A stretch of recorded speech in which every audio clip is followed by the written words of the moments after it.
couple of real quick things. You guys have already got a lot of this in hand, so this isn't going to be really long, but I just wanted to go over a couple things that I think will make it a little easier for you. Could you not do that to the trash can, please? It's already torn up enough. Thank you.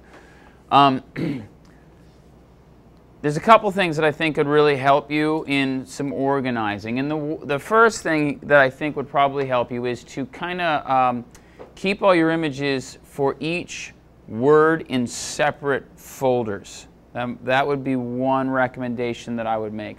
The second recommendation that I would like is for you to start changing the names of the file to the alphabet, the letter that they are in the alphabet. So here, Lindsay did this, and she did it. Quotes are probably a bad idea. Where to go? But she has O, and she put O in the. Oh, let me see so you guys can see it. See how she put O in the name of the file. Now, if I were renaming it, I wouldn't do that. I would just, you know, make it O, or do a dash. That'll work better. O. Quotes are probably a bad thing. In a file name, computers don't always like that, depending, especially considering we're on a PC server thing here. That's probably better not to do that. And it won't let me change the name of her thing anyway. But all you got to do really is just click. Maybe I locked up Bridge. Oh, yeah, see, I don't have permission. But all you have to do is just click and then hold the mouse over. It will highlight the image. Okay. So if you just click right on the text and hold, now you can go and you can hit the right arrow over, boom, dash, O, no quotes, okay, and then it'll change the name. So I recommend that. That'll do a couple things. First off, it'll put all your letters in alphabetical order for you, which I think is going to make life a little easier. The second thing that it'll do is when you print out your contact sheets, if you haven't done so already, I'll know what letter you're going for. Now, theoretically, I should know what it is anyway, right? If you did your job, I should know that it's an R or an S or a T or whatever. However, practically speaking, sometimes some of them are a little less decipherable than others. So I think it's important that you do that just not only for me but for yourself, so that you know what letter that is. Does that make sense? Okay. Then you're going to follow the exact same procedure you have for all the other InDesign projects we've done. You're going to open them up in Photoshop, save them as Photoshop files, and then you're going to open them in InDesign. Now, there's just two things that I kind of wanted to go over with this that I think will help you as far as InDesign is concerned. And the first one is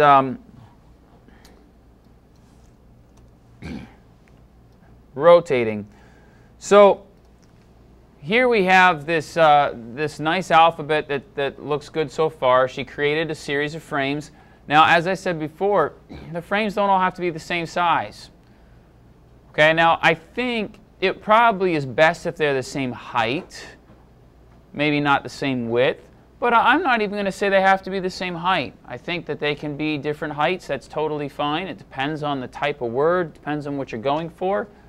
I think it really doesn't, there aren't any rules to this as far as that's concerned. So you can go in and just, take one of the frames and resize it, and then grab your image and move it over a little bit, and then grab this and move it over. You can leave space between the letters. Again, there's really, like I said, there's not necessarily any rules. One of the things that you'll find that when you start moving things around in InDesign, which is really cool, is, watch this. I'm going to zoom in here so you can see it. If I take the black arrow tool and you don't want to grab in the middle because that'll move the image around right inside the frame. But if I grab right here so the frame itself is highlighted, watch for these little green marks that are going to happen right in between the two. You see those green marks right there? What it's telling me is now that the spacing between the box on the right of the frame and the frame to the left of the frame that I've got selected, that space is now equal. Ooh. So now watch this. Highlight all three. Move them out. And it should, of course it doesn't,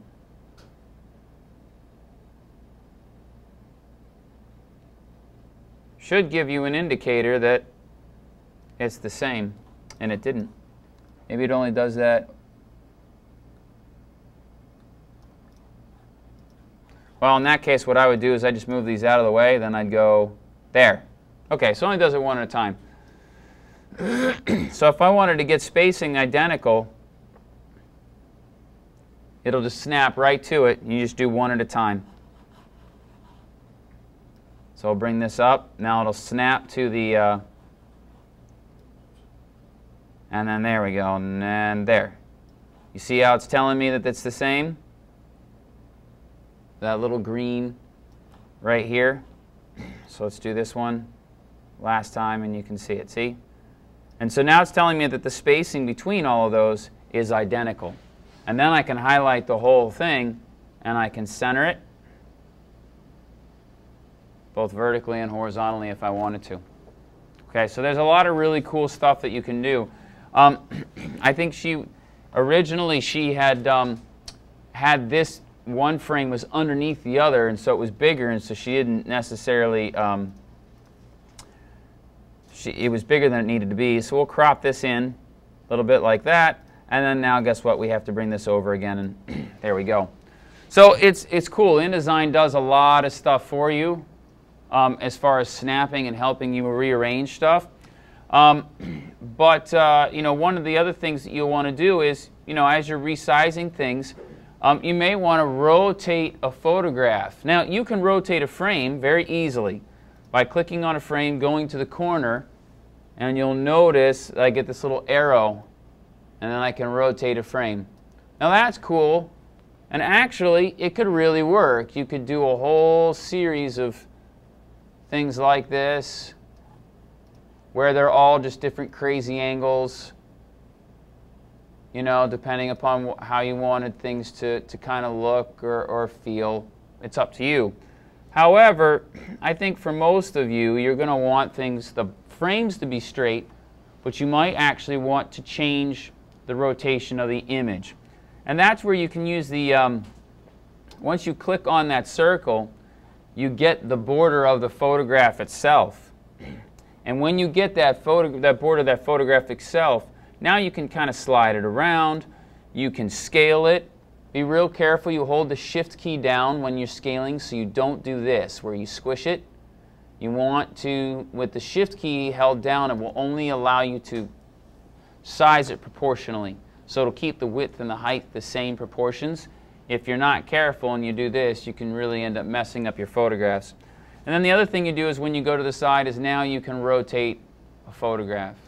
One of the things to really be careful about when you rotate, let's just size this back down to its normal size here real quickly.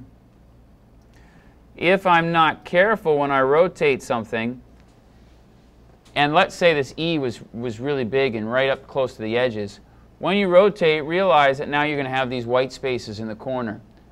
So this is where when you're doing something like this, you almost want to shoot so you're giving yourself a little bit more space around the object than maybe you might have for other assignments, so that you can zoom in a little bit better and rotate and do things like that. And if you're looking at something and going, oh, I'm going to really want to rotate that letter, well, then you should pull back a little bit when you're shooting so that you get that space around it so that you can do that. Although I think just rotate the camera a little easier in my mind, but that's just me. So, I mean, basically, that's about it. Now, there's, again, you can put frame edges around, you know, borders around the frames. You can change the frame shapes. You could do a whole host of different things if you wanted to. It doesn't really matter. I just wanted to show you how you can rotate the frame, or you can also rotate the image. Now, one thing that I've noticed is if I click on this with the white arrow tool, you'll notice it'll allow me to resize an image, but it won't let you rotate. And I always thought that was kind of weird. In the previous version of InDesign, if you used the black arrow tool, you could not select the photograph inside. That little circle didn't appear. There's nothing you could do. The black arrow tool was only for the frame. Now, once you click on the circle, now you can start changing the picture that's inside the frame with the black arrow tool. So that's something that's new. It's new for me because I'm used to clicking on it with the white arrow tool. But again, I can't rotate. There used to be a rotate tool somewhere in here too. And oh, there it is. It's underneath the free transform tool. So here's a rotate tool, and now you can rotate anything. Notice it rotates from a corner, or you can take that point and you can say, I want to rotate it here. So it rotates around whatever point you want it to. You can also just go up to the top here and literally type in the number of degrees that you want. So if you go up here, you can see how it's got a little angle indicator, and then it says this number of degrees. And so I can just go in here and I can say, I want it to rotate to 45 degrees. And it literally rotates exactly to 45 degrees. You can also just hit this, and it will rotate in even increments, 45-degree increments. Gives you a little preview here. You can also flip things, so this might be helpful too. Some people are asking me about how to flip things. You can do it a couple of ways. Excuse me. I think you can right-click. Yep. You can transform. You can flip horizontal. You can flip vertical. Okay? And flipping is different than rotating, by the way. So I want you to be mindful of that. Flipping is different than rotating. Or you can also do it up here. Flip horizontal and flip vertical. And again, there's a difference between flipping the frame and flipping the image. Especially if you've got the frame perfectly centered in the right way, or it's an odd-shaped frame. If you flip it, it could look a little weird. Since these frames are square, it's not going to make a difference. Oh, well, except for the fact that it flips it across the left side there. That's interesting. But that would just, I mean, you just have to move it again. So if I flip it, it goes here, and then I can. So it's just a little bit more work when I flip the frame. Whereas if I really want to, just click on the image, flip the image. Whoa. Something's not right. I'm not sure what it is, but anyway, again, if you did that and just bring it back in. Whoops.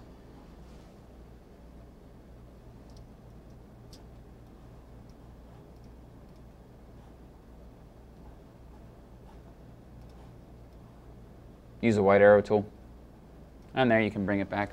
Okay, so be mindful of things like that. Things can move out of the frame very quickly. I'm not quite sure why it did that. Probably because I've been playing with it and flipping it so many times and whatnot. Yeah, now it's just really going crazy. Ah!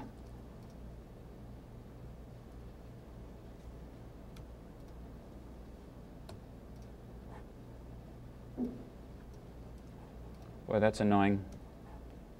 There we go. I got it back now. Does this make sense to everybody? Okay, rotating is very easy. Flipping things is very easy. The first thing I'd say to do is get some frames put down, but everything's really flexible. There are no real basic rules. You can have all the frames jumbled up against each other like they were originally. You can have the frames be different sizes. You can have the frames be rotated. You can have them be unique shapes. I'm not going to make any rules about the design of this particular assignment other than the fact that the words and the images need to match up. So here it's decor, and these are just all, you know, little things that you would see inside a house to make a house pretty. Nice and easy. Okay? Does it make sense to everybody?